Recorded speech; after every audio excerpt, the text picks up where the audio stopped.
السلام علیکم. Welcome to our channel ناولستان اردو ناولس لائبریری. آ گئی ہوں میں آپ لوگوں کا پسندیدہ ناول کی ایپیسوڈ لے کر.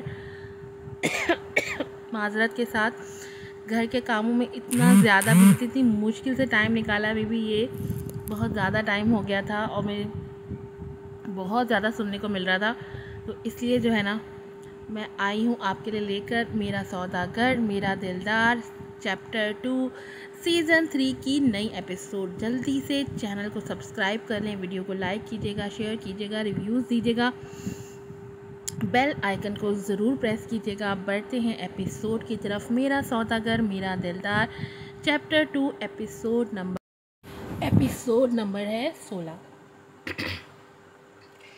شہلوز انکل ماما کے دوست ہیں. وہ ماما کے ساتھ کام کرتے ہیں.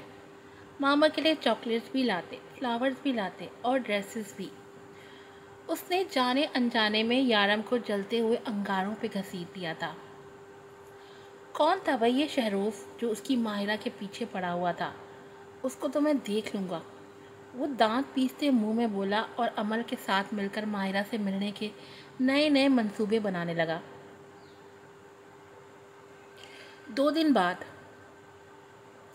آج ماہرہ کے لیے بہت بڑا دن تھا. اس نے اس پروجیکٹ کے لیے بہت محنت کی تھی جو آج کچھ ڈیلرز کی رضامندی کے بعد انہیں ملنا تھا. ابھی وہ فائلز پر نگاہ دوڑا رہی تھی جب اسے لگا اس نے شیشے کے پار یارم کو دیکھا ہے. ایسا کیسے ممکن ہو سکتا ہے؟ ضرور یہ میرا وہم ہے. بھلا یارم یہاں کیسے آ سکتا ہے؟ وہ تو چل بھی نہیں سکتا اور اپنی کمی کی وجہ سے وہ کبھی باہر نہیں نکلے گا. ناممکن. ماہرہ ہوش کرو, تم اب بھی اس ستمگر کی یاد اپنے دل سے لگائے بیٹھی ہو, اور وہ شخص پتہ نہیں اسے میں یاد بھی ہوں گی کہ نہیں. اس نے تلخی سے سوچا اور دوبارہ وہاں دیکھا جہاں منظر اب بھی نہیں بدلا تھا. اس نے آنکھیں رگڑی اور پھر جھٹکے سے کھڑی ہوئی اور کھڑکیوں کی طرف پلٹ گئی. آخر یہ یارم کا عکس کب تک ایک گھوست کی طرح میرا پیچھا کرتا رہے گا؟ کیا میں پاگل ہو گئی ہوں؟ گھر میں بھی ہر جگہ اس کا عکس دکھائی دیتا ہے اور یہاں بھی, مگر اب میں اپنی کامیابی کے درمیان اسے نہیں آنے دوں گی, کبھی نہیں. وہ میرا کچھ نہیں, نہ میں اس کی. اس نے غصے سے روز کا سبق دہرایا اور پلٹی تو دیکھا اب وہاں یارم کا عکس موجود نہیں تھا. مطلب وہ واقعی اس کا وہم تھا. اس نے شکر ادا کیا اور پریزنٹیشن دینے ہال کی طرف بڑھی جہاں اس کے اور بزنس پارٹنرز اس کا انتظار کر رہے تھے. وہاں جا کر وہ سب سے ملی اور ان کے کہنے پر پریزنٹیشن شروع کی. لائٹس آف تھیں اور وہ پرجوش انداز میں اپنی پریزنٹیشن دے رہی تھی جب اسے یارم کی خوشبو آس پاس محسوس ہونے لگی. صرف اتنا ہی نہیں بلکہ اس کی نرم گرم نگاہوں کے حصار میں خود کو محسوس کر رہی تھی. اس نے ایک دم تھوک نکلا اور اٹکی, پھر سر جھٹکا اور دوبارہ وہیں سے تکیہ کلام شروع کیا. وہ اپنے آپ کو باز رکھنے کی کوشش کر رہی تھی مگر اس کی دھڑکنیں تیز ہوتی جا رہی تھیں, لفظ ڈگمگا رہے تھے. اللہ اللہ کر کے اس کی پریزنٹیشن ختم ہوئی تو لائٹس آن ہوئی تھیں ایک دم, اور اس پر یوں مانو بجلی گری تھی جب اس نے ٹیبل کے بالکل سیدھ میں اس پار یارم کو الیکٹرک چیئر پر بیٹھے پایا. اسے لگا سانس لینے میں ایک دم دشواری آنے لگی ہے. سارے ایک ایک کر کے اسے اتنی اچھی پریزنٹیشن پر شاباش دے رہے تھے مگر وہ ہوش میں کہاں تھی. وہ تو یکٹک بس اس سوداگر کو دیکھتی جا رہی تھی. یارم آہستہ آہستہ اپنی ویل چیئر اس کی طرف بڑھانے لگا جس پر اس کی سانسیں رکنے لگی تھیں. یارم کی بیتاب پیاسی نگاہیں ماہرہ کو تکتی جا رہی تھیں کہ اگر پلک جھپک لی تو پتہ نہیں کون سا نقصان ہو جائے گا. ایکسکیوز می جنٹلمینز, کیا میں اپنی وائف سے کچھ دیر بات کر سکتا ہوں؟ اس کی بات پر پریزنٹیشن ہال میں سناٹا چھا گیا تھا جبکہ ماہرہ جھٹکے سے جیسے ہوش میں آئی. سبھی انہی معنی خیز نگاہوں سے دیکھنے لگے تھے جس پر ماہرہ کا خون کھولنے لگا. I am not his wife, وہ ایک ایک لفظ چباتی ہوئی بولی تو وہ اندازے دلربائی سے مسکرایا. اب اتنی بھی کیا ناراضگی میری جان کہ سب کے سامنے مجھے اپنا شوہر ماننے سے ہی انکار کر دو. اس نے خوشی کے مارے نم آنکھوں سے اسے نہارتے ہوئے کہا جس پر وہ سب لوگ ہنستے ہنستے اس ہال سے باہر چلے گئے ان میاں بیوی کو تنہا چھوڑتے، میں نہیں ہوں اس کی بیوی۔ وہ چلائی مگر اس کا اعتراض سننے کے لیے وہاں بچا ہی کون تھا؟ ماہرہ! یارم کی آواز میں صدیوں کی تڑپ تھی۔ نام مت لو میرا، یہ حق تم کھو چکے ہو۔ سالوں پہلے جو نفرت یارم کی زبان میں تھی، آج وہ ماہرہ کی زبان میں دکھ رہی تھی۔ ماہرہ، خدارا مجھے معاف کر دو۔ مجھے احساس ہو گیا ہے کہ کتنا غلط تھا میں، اور یقین مانو بہت پچھتا رہا ہوں کہ اپنی سچی محبت کھو بیٹھا ہوں میں۔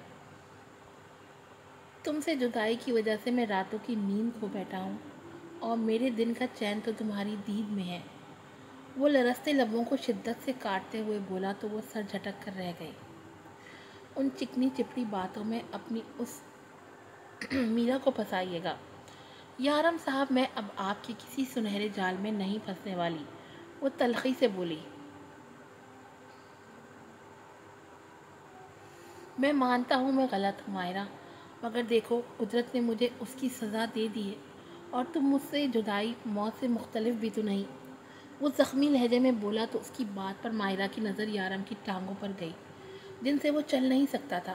ماہرہ کا دل کٹ کر رہ گیا اس کی حالت پر، مگر وہ خود کو کمزور پڑنے نہیں دینا چاہتی تھی۔ اوہ، ابھی سے تھک گئے یارم سردار شاہ؟ ابھی تو بہت سی آزمائشیں باقی ہیں۔ کیا بھول گئے کتنی اذیت دی تھی مجھے اپنے حصار میں؟ مگر اب تمہاری باری ہے۔ وہ اسے طنزیہ نگاہوں سے دیکھتی ہوئی بولی۔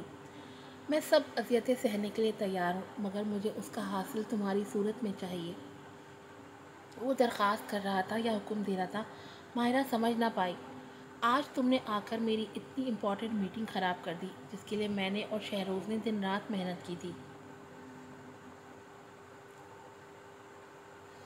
شہروز کے نام پر یارم کی آنکھیں غصے سے سرخ ہوئی تھیں، جبکہ چیئر پر پڑے ہاتھ کی انگلیاں کس کر بھیجی تھی ضبط سے، جو ماہرہ کی آنکھوں سے مخفی نہ رہ سکی۔ تبھی اسے جلانے کے لیے بولی۔ کیا ہوا؟ غصہ آ رہا ہے یا پھر کوئی نیا الزام لگانے کا دل کر رہا ہے؟ بولو بھی۔ وہ اسے اکساتے ہوئے بولی، جس پر یارم شرمندگی سے لب بھی سی گیا۔ کیا ہوا یارم سردار شاہ؟ تمہیں دوسری عورتوں کے پاس جانے کی اجازت ہے، اور میرا کسی غیر کے ساتھ کام کرنا بھی برداشت نہیں ہو رہا۔ عام مردوں جیسی چھوٹی سوچ ہے تمہاری۔ ضرور یہی سوچ رہے ہوگے کہ میں اس سے ماہرہ نے زہر کے تیر بھگو بھگو کر یارم کو مارتے کہا۔ ابھی وہ اپنی بات کر ہی رہی تھی اور جانے لگی تھی کہ یارم کے قریب سے گزر کر جب یارم نے اس کے بازو کو جھٹکے سے کھینچ کے خود پر گرایا تھا، یوں کہ وہ اس کی گود میں آ بیٹھی تھی، پشت یارم کے سینے کے ساتھ جڑی تھی۔ ماہرہ کا چہرہ شرم سے لمحوں میں لہو چھلکانے لگا ہوا تھا۔ چھوڑو مجھے، میں نے صرف تم سے سچی محبت کی ہے۔ وہ اپنی گرم انگلیوں سے اس کے بال ایک طرف کرتے، اپنے سلگتے لب اس کی نیم اڑیاں گردن پر رکھتے بولا۔ جھوٹ کہہ رہے ہو تم، مجھے تم پر اعتبار نہیں۔ جانے دو مجھے۔ جانے کے لیے تو شادی نہیں کی، نہ میری ان ہجر بھری راتوں کا حساب کون دے گا، جس میں تم نے مجھے پل پل تڑپایا ہے۔ وہ اس کے کان کی لو کو دانتوں سے کاٹتا بولا تو ماہرہ کا بولنا محال ہوا تھا۔ چھوڑو، کبھی نہیں۔ تمہاری اسی خوشبو کا تو میں عادی تھا۔ وہ ایک کے بعد ایک محبت کی مہر اس کو ثبت کرتے بولا۔ ماہرہ کو لگا اس کی جان آج نکل ہی جائے گی، جب اس نے کس کر یارم کے پاؤں پر اپنا ہیل میں جکڑا پاؤں مارا تھا، مگر اس کو کچھ محسوس ہی کہاں ہوا تھا۔ تم مجھ سے یوں زیادتی نہیں کر سکتے، وہ جھٹپٹائی۔ ہوں تو میں تمہارا شوہر، اور یہ سب زیادتی کے زمرے میں نہیں آتا، مگر اس زیادتی کا کیا ماہرہ؟ یارم شاہ، جو تم نے مجھ سے میری اولاد چھپا کر مجھ سے کی ہے۔ وہ اس کے کان میں سلگتی ہوئی سرگوشی کرتے بولا اور ماہرہ پر اپنی گرفت سخت کی، جو سرگوشی اس کی جان تک حلق میں اٹکا گئی تھی۔ یارم کو عمل کے بارے میں آخر کیسے پتہ چلا؟ کیا وہ اسے چھین لے گا؟ یہ خیال ہی ماہرہ کی جان لینے کے در پر تھا۔ میں اتنا برا نہیں ماہرہ کہ عمل کو تم سے چھین لوں۔ تم نے غلط جانا ہے مجھے۔ وہ ہماری بیٹی ہے، تمہارے پاس ہی رہے گی، میں اسے کبھی تم سے نہیں چھینوں گا۔ وہ اس کے سر پر لب رکھتے بولا تو ماہرہ کی آنکھ سے آنسو ٹوٹ کر چہرے پر گرنے لگے۔ یہ تم کہہ رہے ہو یارم سردار شاہ، جو مجھ سے میری اولاد چھین کر اس میرا کی گود میں ڈالنے والا تھا؟ تم مجھے بتاؤ گے اب کہ میری بیٹی کو میرے پاس رہنا ہے یا نہیں؟ وہ اس کی طرف منہ کرتے بولی۔ اس کا آنسو سے تر چہرہ دیکھ یارم تڑپ اٹھا تھا۔ ہاں میں مانتی ہوں میں نے عمل کو تم سے چھپایا، مگر اس میں اسی کی بھلائی تھی۔ کیا کہتی میں اس کو کہ اس کا باپ وہ ہے جو کسی غیر لڑکی کے عشق میں گرفتار ہے؟ تو بھول ہے تمہاری، میں اپنی بیٹی کی شخصیت مخص نہیں کرنا چاہتی تھی جیسے تم نے میری کی۔ وہ ایک ایک لفظ کو نفرت سے ادا کرتی جھٹکے سے اٹھی جب یارم نے اس کا ہاتھ پکڑا تھا۔ میں مانتا ہوں ماہرہ، ساری غلطی میری تھی، میں سب کچھ سدھارنے کے لیے تیار ہوں۔ اب عمل اور تمہیں کھونا نہیں چاہتا، پہلے ہی سب کچھ کھو چکا ہوں میں۔ اگر آنسو ماہرہ کی آنکھوں سے بہہ رہے تھے تو شدت درد سے آنکھیں یارم کی بھی لہو لہو ہو رہی تھی، جو ماہرہ کا ایمان ڈگمگا رہی تھی۔ آخر کیوں کر یقین کر لوں تمہارا؟ آخر ایسی کون سی امید کی کرن تھمائی ہے تم نے مجھے ماضی میں؟ وہ تلخی سے پوچھ بیٹھی تو یارم کا دل جیسے کوئی مٹھی میں لینے لگا تھا۔ مجھے معاف کر دو ماہرہ، پلیز مجھے معاف کر دو، ختم کر دو یہ دوری، تمہاری دوری مجھے پل پل مار رہی ہے۔ پاس آ جاؤ میرے، مجھے خود سے دور مت کرو، ورنہ مر جاؤں گا میں۔ مجھ میں اور سکت نہیں بچی کہ میں تمہاری اور عمل کی جدائی برداشت کر پاؤں، اندر سے ٹوٹ گیا ہوں میں۔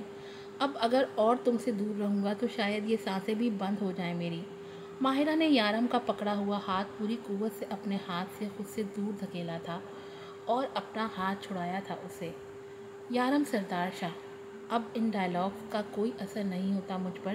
جو ماہرہ تم سے محبت کرتی تھی وہ مر چکی ہے، اور اب جو تمہارے سامنے کھڑی ہے وہ احساسات سے آری ہے۔ بہت دفعہ سن چکی ہوں آپ کے منہ سے یہ دوغلی باتیں، یہ وعدے، مگر یہ صرف میرے قربت پانے تک ہوتے تھے، اور میری قربت پاتے ہی آپ صبح مجھ سے انجان بن جاتے تھے۔ تھو ہے آپ کی محبت پر، تب تو میں نے تم پر یقین کر لیا تھا۔ پیار جو کرتی تھی تم پر، ہر زیادتی بے وقوفوں کی طرح سہتی گئی، چاہے وہ لاکھ درجہ اذیت ناک یا بری ہی کیوں نہ ہوتی۔ مگر اب میں مر کر بھی تم پر یقین نہیں کر سکتی، کیونکہ نہ اب میں تمہیں جانتی ہوں، نہ میرا تم سے کوئی تعلق ہے۔